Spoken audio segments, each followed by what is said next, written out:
भगवते वासुदेवाय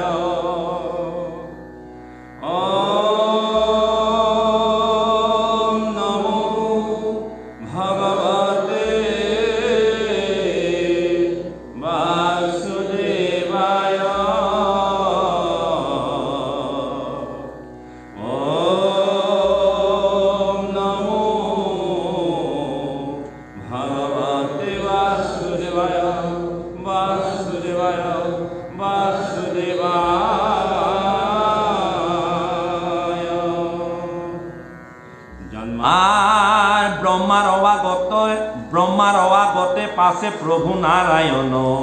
এৰিলন্ত হিতু হবে মূৰ্তি কত এখন কৃষ্ণৰ আগতে ব্ৰহ্মাদেৱে নিজৰ মূৰ্তি মানে অচেতন হৈ পৰিলে নিজৰ ব্ৰহ্মই যে ব্ৰহ্মা এই অস্তিত্বটো নাইকিয়া হৈ গ'ল তেওঁ পৰি গ'ল ধৰিলন্ত নিজৰ ৰূপ পৰম ঈশ্বৰে নিৰেখিয়া সন্ত তাক চাই সৃষ্টি কৰে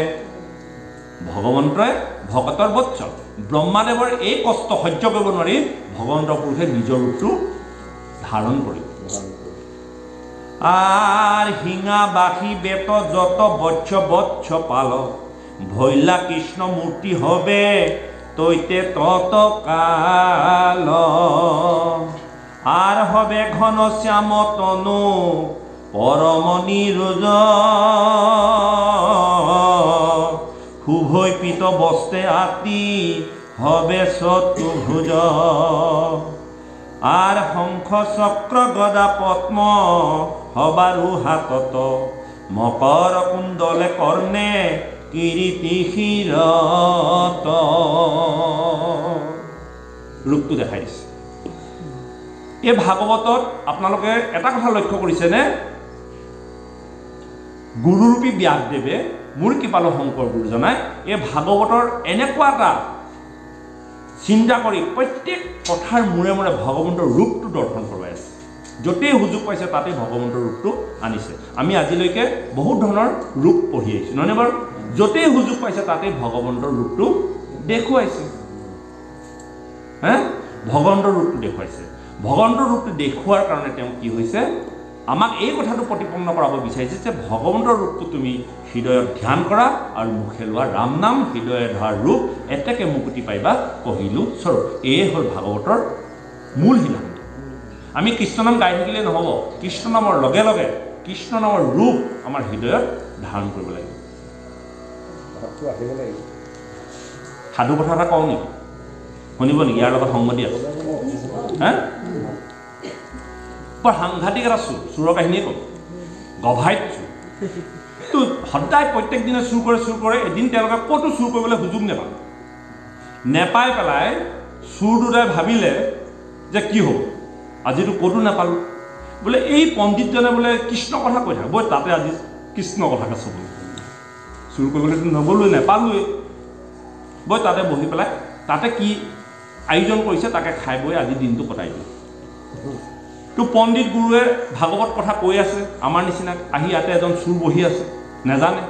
সাধু বুলিয়ে বহি আছে তো ভাগৱত কৈ আছে ভাগৱত কৈ থাকোঁতে আমি কৈ থকা এই কাহিনীটো ইয়াত ওলাল যে কৈছে যে এজন পুৰুষ আছে এই জগতত যাৰ কণ্ঠত পঞ্চবিধ সুবৰ্ণৰ মালা পিন্ধে কৰ্ণত অত্যন্ত মূল্যৱান ৰত্নৰ কুণ্ডল পিন্ধে হাতত বাজু পিন্ধে কঁকালত কিংকিনি ভৰিত ৰত্নৰ নুপুৰ আকাশত কিৰীটি সমস্ত কোটি কোটি লাৱণ্য থকা মণি মুকুতাৰে তেওঁ কি কৰে পৰিধান কৰে চুৰে ভাবিলে কোনো তেওঁ এইজনকে যদি আমি মানে চুৰ কৰিব পাৰোঁ তেতিয়া আমাৰ জীৱনৰ গোটেই কামেই শেষ তো ইমান মণি মুকুতা আছে তো শুনি পেলাই চুৰজনে এটা সময়ত কি কৰিলে গুৰুদেৱ সুধিলে বোলে গুৰুদেৱ এই যে পুৰুষজনৰ কথা কৈছে এই পুৰুষজন ক'ত থাকে এড্ৰেছটো দিব নেকি তো গুৰুজনেতো নাজানে তেওঁ যে চুৰ তেওঁ ক'লে যে এইজন সাধাৰণ নহয় তেওঁ সদায় প্ৰত্যেক দিনে ক'ত থাকে বৃন্দাবনত গৰু চৰাই থাকে বোলে গৰু চৰাই থাকে বোলে বৃন্দাবন কেনি আছে বোলে এইফালে আছে দেখুৱাই দিয়ে তেতিয়া তেওঁলোকে ভাবিলে যে এই লোকজনৰ পৰা যদি এই মণিমুকুটাখিনি যদি চুৰ কৰি লৈ যাব পাৰোঁ তেন্তে আমি জীৱনভৰ চুৰ নকৰিলেও চলিব। তেওঁলোকে বৃন্দাবনৰ ফালে লাহেকৈ গুচি গ'ল। এড্ৰেছ ল'লে, ক'ত থাকে সেইটোও ক'লে, আৰু কি কি পিন্ধে সকলো কথা ভাগৱতৰ মতে জানিলে। ইয়াত যেনেকৈ কৈছে শংখ চক্ৰ গদা পদ্ম সবাৰো হাতত, মকৰ কুণ্ডলকৰ নেকিৰিতি হীৰত, সবাৰো হাতত তিনি হিয়া কংকণ, নুপুৰে প্ৰকাশ হৈ আতি অৰুণ চৰণ, মস্তকৰে পৰা পাদ পংকজ ভজন্তে, তুলসীৰ মালা অৰ্পি আশ্ৰয় পুণ্য বন্তে। তাত যেতিয়া মণিমুকুটাৰ গোটেই কথাখিনি ক'লে চুৰকেইজনে লাহে লাহে কৰি গুচি গ'ল, বৃন্দাবনৰ ফালে গুচি গ'ল। যাওঁতে যাওঁতে ৰাস্তাত সুধি গৈছে কাৰোবাক যে বৃন্দাবন কেনি যায়, বোলে এইফালে গৈ থাকে। বৃন্দাবনত গৈ তেওঁ দেখিছে যে এখন মহা অৰণ্য, গৰু আছে কিন্তু সেই বালকজন নাই। তো ভাবি আছে যে মানুহজন যদি আহে চিনি পাম কেনে। এই যে ভাগৱতত কৈছে যে শ্যাম সুন্দৰ মেঘবৰ্ণ ঘন শ্যাম, ইক্ষত হাঁহি, চকু ৰাম কমলৰ সতি, উষ্টৰে ৰক্তিমা বনৰ দন্ত মুকুটাৰ প্ৰান্তিক, সুন্দৰভাৱে প্ৰকাশ কৰিছে। আৰু সেই চুৰজনে সেই ৰূপটো মনলৈ আনিছে যে এনেকৈ ৰূপটো কৰিছিল, খুব ধুনীয়া বুলি কৈছে দেখিবলৈ। কাণত মকৰ কুণ্ডল পিন্ধে বুলি কৈছে, ডিঙিত 5 বিধ মালা পিন্ধে বুলি কৈছে, বাজুত বলয়া আছে, বাজু পিন্ধে, আকৌ তেওঁ হালধীয়া কাপোৰ পিন্ধে বুলি কৈছে দেই, তেওঁ নুপুৰ আছে বুলি কৈছে। তাৰপৰা তেওঁলোকে চাইছে তাত ৰৈ পেলাই এটা জেগাত চুপ মাৰি ৰৈ আছে। যিদিনা এইজন মানুহ আহিব ভাগৱতত বা সেই গুৰুজনে কোৱা কথাৰ মতে যেতিয়া প্ৰমাণ পাম সেইদিনা আমি সেইজনক ধৰিম, চব লুটি পেলাম। ৰৈ আছে, এদিন গ'ল, 2 দিন গ'ল, 3 দিন গ'ল, নাই নেদেখিল। ঘূৰি ফুৰিছে, এইডোখৰত চাই আজি নাহিলে, এইডোখৰত নহয় সেইডোখৰতে চৰাইছে চাগে, সেইডোখৰলৈ যায়, সিখন বনলৈ যায়, সিখন বনত এদিন ৰয়, নাই আজি এখন বনলৈও নাহিলে, সিখন বনলৈ যায়, সিখন বনত থাকিলে চাইলে, নাই নাপালে। 4 দিনলৈকে সেই পুৰুষজনৰ ৰূপ দেখা দেখি নহ'ল। মনত এনেকুৱা ভাৱ আহিলে, থকাটোতো আছেই, গতিকে যেতিয়ালৈকে কৃষ্ণ বা কৃষ্ণ বুলি নহয় সেই পুৰুষজনক যেতিয়ালৈকে মই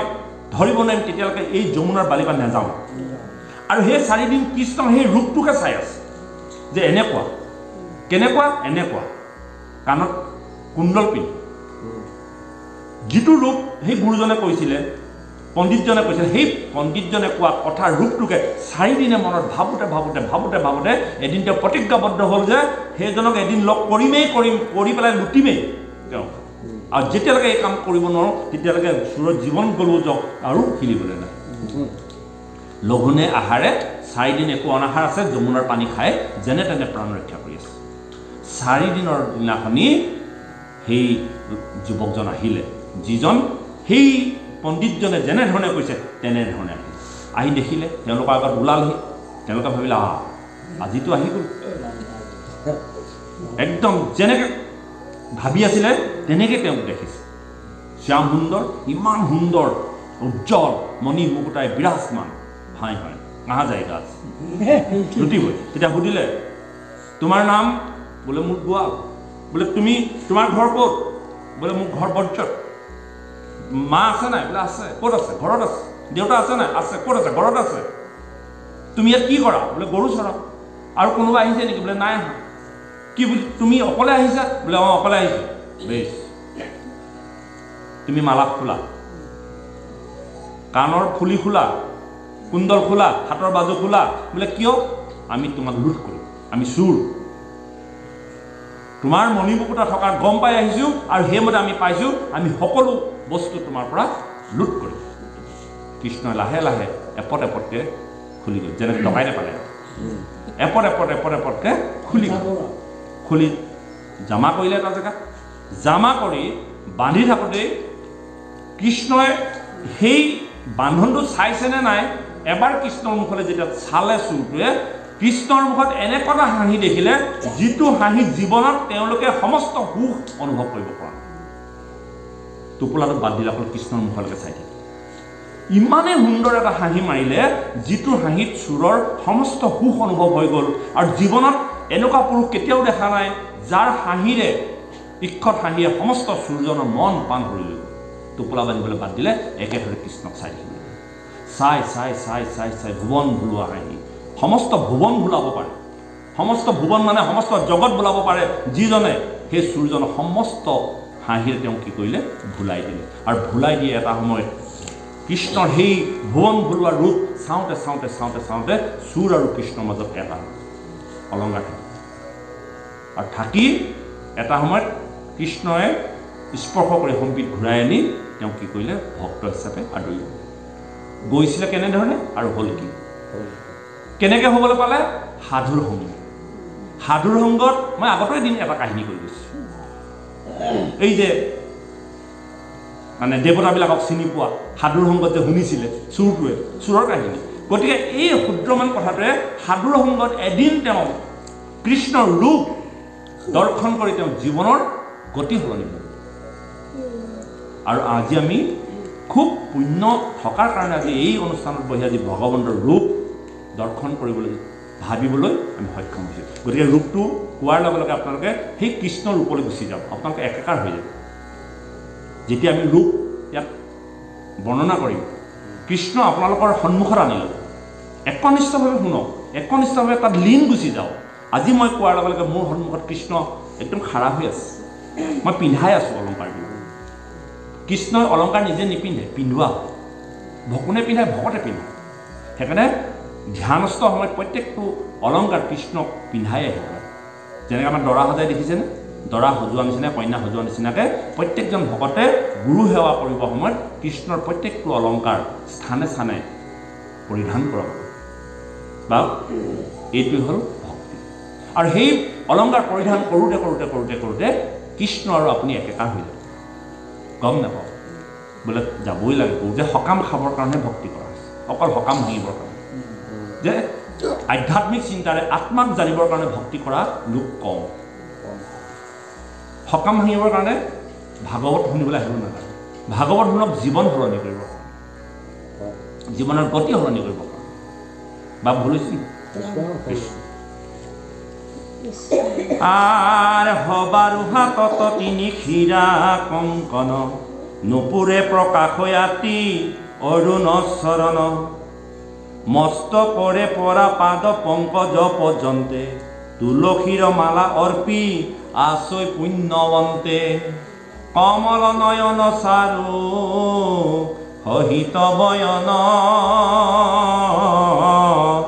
কৰি সন্ত অৰুণ কটাক্ষ নিৰীক্ষণ ভকতৰ মনোৰথ পুৰিবাক আশে কোটি ইন্দু সমহবে হৰিৰ প্ৰকাশে একো ব্ৰহ্মাণ্ডৰ চৰা চৰলৈয়া আহি গাঁৱে গাঁৱে একো ব্ৰহ্মা আচন্ত উপাসী যিজন ব্ৰহ্মাই কৃষ্ণক পৰীক্ষা কৰিবলৈ আহিছে তেনেকুৱা কোটি কোটি ব্ৰহ্মা ভগৱন্তৰ নোমৰ গুৰিয়ে গুৰিয়ে বাস কৰে ভগৱন্তৰ এডাল নোমৰ গুৰিত এখন এখন ব্ৰহ্মাণ্ড আমি যিখন ব্ৰহ্মাণ্ডত আমি বাস কৰি আছোঁ ব্ৰহ্মাণ্ড মানে ব্ৰহ্মযুগ অণ্ড ব্ৰহ্ম মানে জীৱ অণ্ড মানে কণী সমস্ত জীৱ যিটো কণীত থোপ খাই আছে সেইটোকে ব্ৰহ্মাণ্ড বুলি কোৱা আমি যে ব্ৰহ্মাণ্ড বুলি কওঁ ব্ৰহ্মাণ্ড মানে ব্ৰহ্মযুগ অণ্ড মানে কণী ব্ৰহ্ম মানে জীৱ সমস্ত জীৱবিলাক অকল মানুহ নহয় পোক পৰুৱা যিমানবিলাক গজ হস্তি লাগে সমস্ত জীৱবিলাক যিটো জেগাত থোপ খাই আছে সেই জেগাটোকে নাম কি বুলি কোৱা হয় ব্ৰহ্মাণ্ড আৰু এই ব্ৰহ্মাণ্ডত আৰু কি কি বস্তু আছে এটা সূৰ্য আছে এটা চন্দ্ৰ আছে এখন পৃথিৱী আছে নদ আছে সাগৰ আছে পৰ্বত আছে বায়ু আছে এই গোটেই সমষ্টিটোকে কি বুলি কৈছে এখন ব্ৰহ্মাণ্ড বুলি কোৱা হৈছে আৰু এনেকুৱা এখন ব্ৰহ্মাণ্ডক ভগৱন্তৰ এডাল নোমৰ গুৰিত থাকে এডাল নোমৰ গুৰিত হয়নে বাপ প্ৰমাণ ক'ৰবাত লিখিছে নি এইটো কথা অনন্ত কোটি ব্ৰহ্মাণ্ড বুলি কৈছে গোবিন্দ গোবিন্দ গোবিন্দ গোবিন্দ গোবিন্দ ৰাম মুৰাৰী অনন্ত কোটি ব্ৰহ্মাণ্ড হৰি অধিকাৰী গোবিন্দ গোবিন্দ গোবিন্দ গোবিন্দ গোবিন্দ ৰাম মুৰাৰী অনন্ত কোটি ব্ৰহ্মাণ্ড হৰি অধিকাৰী অনন্ত কোটি এখন নহয় অনন্ত মানে অন্ত নাই হিচাপ কৰিব নোৱাৰি এবাৰ ব্ৰহ্মাদেৱে ভগৱন্তক লগ কৰিবলৈ গৈছিল বৈকুণ্ঠলৈ গৈছিল সেই বৈকুণ্ঠৰ আগত এগৰাকী কন্যাই দীপলিপ কন্যাই কি কৰিছিলে কিছুমান বল খেলি আছে এনেকে এনেকে খেলি আছে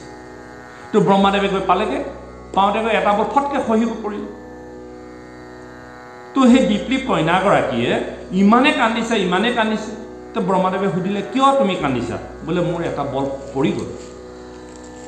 বোলে পৰিলে আৰু তুমি নাকান্দিবা মই বোলে মই সৃষ্টি কৰিব পাৰোঁ তোমাৰ এটা বল মই সৃষ্টি কৰিম হ'ব তো দীপলিয়ে কন্যাগৰাকীয়ে সুধিলে তুমি কোননো বোলে মই ব্ৰহ্মা আকৌ যাৰ চিন্তা চৰ্চাত যাৰ দৃষ্টিত জগত সৃষ্টি হয় ব্ৰহ্মাদেৱক সৃষ্টিৰ দায়িত্ব দি থৈছে মইহে সকলো সৃষ্টি কৰোঁ ব্ৰহ্মা আকৌ বোলে কোন ব্ৰহ্মা তুমি ক'ৰ ব্ৰহ্মা কোনখন ব্ৰহ্মাণ্ডৰ ব্ৰহ্মা আকৌ বোলে কি ব্ৰহ্মা তেতিয়ালৈকে গমেই নাপায় তেওঁ আৰু যে ব্ৰহ্মা আছে বুলি তেওঁহে ব্ৰহ্মা বুলি ভাবিছে বোলে তুমি ক'ৰ ব্ৰহ্মা কোনখন ব্ৰহ্মাণ্ডৰ ব্ৰহ্মা বোলে মই ব্ৰহ্মা আকৌ ব্ৰহ্মাণ্ডৰ ব্ৰহ্মা আকৌ হিচাপ দিয়া কোনখন মই গম নাপাওঁ এই তুমি যে এই বলবিলাক দেখিছা ইমান কান্দিছো কেলে জানানে মই যিমানখিনি বল খেলি আছো এই প্ৰত্যেকটো বল একোখন ব্ৰহ্মাণ্ড আজি যে মোৰ হাতৰ পৰা এখন ব্ৰহ্মাণ্ড খহি পৰিলে সেইখন ব্ৰহ্মাণ্ড নিমিষতে শেষ হৈ গৈছে আজি আমি যিখন সৌৰজগতৰ হেতি বসবাস কৰিছোঁ এই ব্ৰহ্মাণ্ডখন এদিন শেষ হৈ যাব কালৰ গ্ৰাহত শেষ হৈ যাব তেওঁ কালৰূপী মায়ায়ে সেই ব্ৰহ্মাণ্ডবিলাক হাতত খেলি থাকে মায়াৰ প্ৰভাৱত খেলি থাকে আমি মায়াৰ প্ৰভাৱত আছোঁ কি মায়াৰ প্ৰভাৱত আছোঁ বা কি মায়াৰ প্ৰভাৱত আছোঁ আমি কোনটো মায়াৰ প্ৰভাৱত আছোঁ তিনি গুণাত্মক মায়াত আছোঁ সত ৰজ তম তিনি গুণাত্মক মায়াৰ অধীনত আমি জীৱবিলাক জীৱন নিৰ্বাহ কৰি আছোঁ আৰু এই মায়া যিদিনাখনিয়ে মায়াৰ হাতৰ পৰা খহি পৰিব এৰি দিব সেইদিনা আমাৰ ব্ৰহ্মাণ্ড নিমিষতে শেষ হ'ব হয়তো আমি অনুভৱেই কৰিব নোৱাৰিম আমি নিমিষতে শেষ হৈ যাম আৰু তেনেকৈ কত ব্ৰহ্মাণ্ড শেষ হৈ গৈছে শাস্ত্ৰ ভাগৱতত লিখি থৈছে গতিকে সেই মায়াৰূপী তেওঁ কৈছে যে মোৰ হাতৰ পৰা খহি যোৱা সেইখন এখন ব্ৰহ্মাণ্ড আছে তোমাৰ নিচিনা এজন ব্ৰহ্মাণ্ড ইতিমধ্যে শেষ হৈছে তুমি কোনখন ব্ৰহ্মাণ্ড আছে কেতিয়াবা শেষ হৈ যাব তেতিয়া তেওঁ সেই মায়াই দেখুৱাই দিছে চোৱা তেওঁ এখন মস্ত সাগৰ দেখুৱাই দিছে তাত বহুত ব্ৰহ্মাণ্ড বহুত ব্ৰহ্মা বহুত ভগৱন্তই তাত প্ৰত্যেকখন ব্ৰহ্মাণ্ডত খেলা কৰি আছে আৰু সেই একেটা দৃশ্যকে নাৰদে যেতিয়া দ্বাৰকালৈ গৈ দ্বাৰকাৰ সমৃদ্ধি চাই 16,000 গোপী গৃহে কৃষ্ণ যেতিয়া প্ৰৱেশ কৰি আছে তেতিয়া কৃষ্ণ সুধিছিলে প্ৰভু তুমি প্ৰকৃততে থাকা অনন্ত কোটি ব্ৰহ্মাণ্ড শৰীৰ নহয়নে বাৰু প্ৰত্যেকৰ হৃদয়ে ব্ৰহ্মা আছে নাই প্ৰত্যেকৰ হৃদয়ে ভগৱন্ত পুৰুষ আছে নাই আমাৰ মাজতে কিমানজন ভগৱান আছে আপোনাৰ হৃদয়ত ভগৱান নথকাকৈ আপুনি জীয়াই আছে নেকি চৈতন্য কৃষ্ণ আপোনাৰ গাত বিৰাজ আছে তুমি চৈতন্য সনাতন ৰাম ৰাম ৰাম আমি অচেতন নিয়োগ নাথ জগাই আপুনি হুলে কাইলৈ কোনজন ভগৱানে জগাব আপোনাৰ হৃদয়ত থকা ভগৱানজনে আপোনাক জগাব মোৰ ভিতৰত থকা ভগৱানজনে জনাব বোলে প্ৰত্যেকটো জীৱৰ কোহে অগণগ জগতে এৰিকায় যত জীৱ জংগম কীট পতংগ অগণগ জগতে এৰিকায়া সমস্ত কায়াতে মই চৈতন্য শক্তি হিচাপে বিৰাজ হৈ আছোঁ বোলে অনন্ত কোটি অনন্ত মানুহ অনন্ত জীৱ আৰু সেইজন ভগৱন্তক আজি ব্ৰহ্মাদেৱে পৰীক্ষা কৰিবলৈ আহি বিপাঙত পৰিছে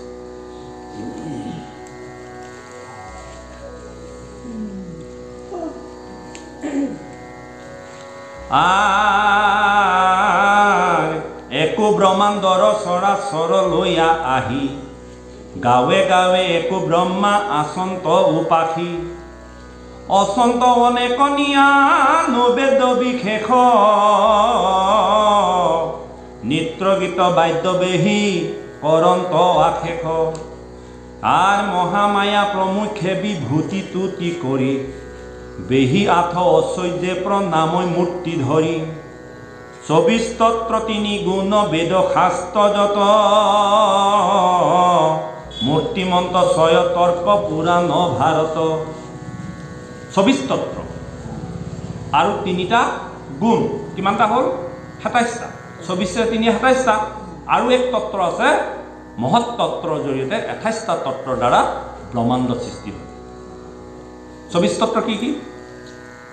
24 তত্ৰ বাপ জানে নি কোনোবাই 24 তত্ৰ হিসাব কৰক কৈ থকা হয় মনত নাৰাখে পঞ্চ জ্ঞানেন্দ্ৰিয় পঞ্চ কৰ্মেন্দ্ৰিয় পঞ্চভূত আৰু পঞ্চ তন্মান্ত কেইটা হ'ল 20টা মন বুদ্ধি অহংকাৰ চিত কেইটা 4টা কেইটা হ'ল 24টা সত ৰজতম 3টা গ'ল কেইটা 27 মহৎ তত্ত্ব যিটো চৈতন্য শক্তি প্ৰৱেশ কৰিছে মহৎ তত্ত্ব এই 28টা তত্ত্বৰ দ্বাৰা জীৱবিলাক সৃষ্টি হৈছে প্ৰথম অৱস্থাত ব্ৰহ্মাদেৱক জীৱ সৃষ্টি কৰিবৰ কাৰণে 5টা তত্ত্ব দিছিল কি দিছিল ক্ষিতি অপতেজ মৰুভূম মাটি পানী বায়ু অগ্নি আকাশ আৰু এই পঞ্চতত্ত্বৰ পৰা কি হ'ল পঞ্চ কৰ্মেন্দ্ৰিয় আহিল নহয় নে হাত ভৰি এনেকৈ কৰি 5টা কৰ্ম কৰা হাত ভৰি হয়নে বাৰু আৰু কি মুখ চকু নাক কাণ এইবিলাক কাম কৰে জ্ঞানী পঞ্চ তন্মান্ত পঞ্চ জ্ঞানেন্দ্ৰিয় জ্ঞান মানে ছালত চুলেহে গম পায় তন্মান্ত ৰূপ ৰস গন্ধ স্পৰ্শ চকুৰে দেখি সৌন্দৰ্য উপভোগ কৰে সেইটো আপুনি নেদেখে জিভাত আপুনি মিঠা পাইছেনে টেঙা পাইছে কোনেও গম নাপায় আপোনাৰ বাবে এইবিলাক হ'ল ৰস এইবোৰ তন্মান্ত হয়নে বাৰু সেই কৰ্মবিলাকত আকৌ তন্মান্ত আছে জ্ঞানেন্দ্ৰিয় কোনবিলাক ছালত চিকুটিলে গম পাওঁ উজতি খালে গম পাওঁ হে এনেকৈ 20টা তত্ত্ব আৰু মন বুদ্ধি অহংকাৰ আৰু চিত এই 3টা বস্তু আমাৰ শৰীৰত প্ৰৱেশ কৰি 24 তত্ত্ব হ'ল এই 24 তত্ত্ব কৰি দিয়াৰ পাছতো ব্ৰহ্মাদেৱে কিন্তু জীৱবিলাক চলাচল কৰিব নোৱাৰিলে পুনৰ ব্ৰহ্মাদেৱে তৃতীয় স্কন্ধত পাই আহিল এইবিলাক কথা ভাগৱতৰ কথা এইবিলাক তৃতীয় স্কন্ধৰ কথা সৃষ্টিৰ পাতনি অনাদি পাতন পাতন মানে কি বাৰু অনাদি পাতন হা অনাদি পাতন মানে আগৰ জন্ম পাতনি মানে লেখা আমি যে কিতাপখনৰ আগতে পাতনি লিখো নাই অনুপম পাতনিটো পঢ়ি চাবাচোন পাতনি মানে লেখা তাৰমানে অনাদিতে লিখি যায় অনাদি মানে যেতিয়া আদি অন্ত নাই তেতিয়াই এইবিলাক কথা সৃষ্টি হয় যিবিলাক কথা আপোনাক এতিয়া মই কৈ দিব নোৱাৰোঁ সেইটোকে অনাদি পাতন বুলি কোৱা আদি অন্ত নথকা কথা ভগৱন্তৰ আদি অন্ত কোনে পাব লিখা মানুহজনে পাব নেকি ভগৱন্তে নকলে ভগৱন্তে নিজেই নাজানে তেওঁ ক'ৰ পৰা হৈছে যিটো আদি অন্ত নথকা পাতনি সেইটোকে অনাদি পাতন বুলি কোৱা হৈছে নাবা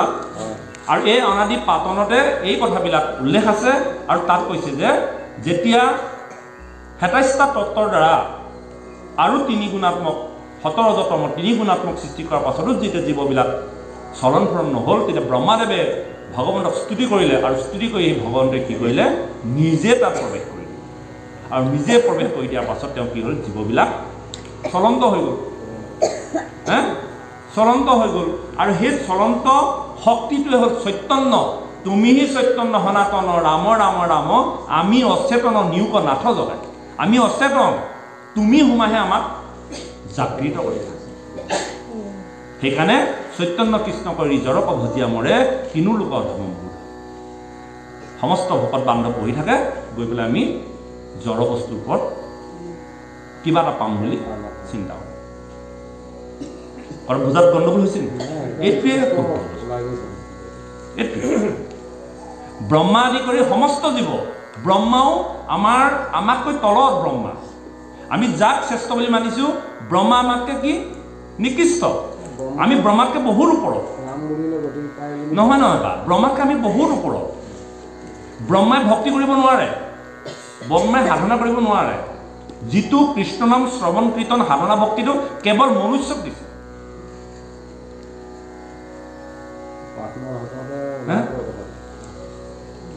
ভাৰত বৰিকে হৰিত হৰণ ধন্য কলি যুগে হৰিত হৰণ ধন্য কলি যুগে হৰিত হৰণ হৰি হৰি হৰি হৰিয়ে হৰি হৰি হৰি ব্ৰহ্মাৰ পাঠনি নৰতনু অনুপাম ব্ৰহ্মাই প্ৰাৰ্থনা কৰিছে নৰ জীৱন পাবলৈ আৰু আমি ব্ৰহ্মাৰ পাছে পাছে ঘূৰি থাকোঁ ইমান অমূল্য আমাৰ নৰদেহ আৰু এই নৰদেহ প্ৰাপ্তি হোৱাৰ পাছত আমি ঈশ্বৰ সাধনাৰ কাৰণে অকণো হেঁপাহ নকৰোঁ।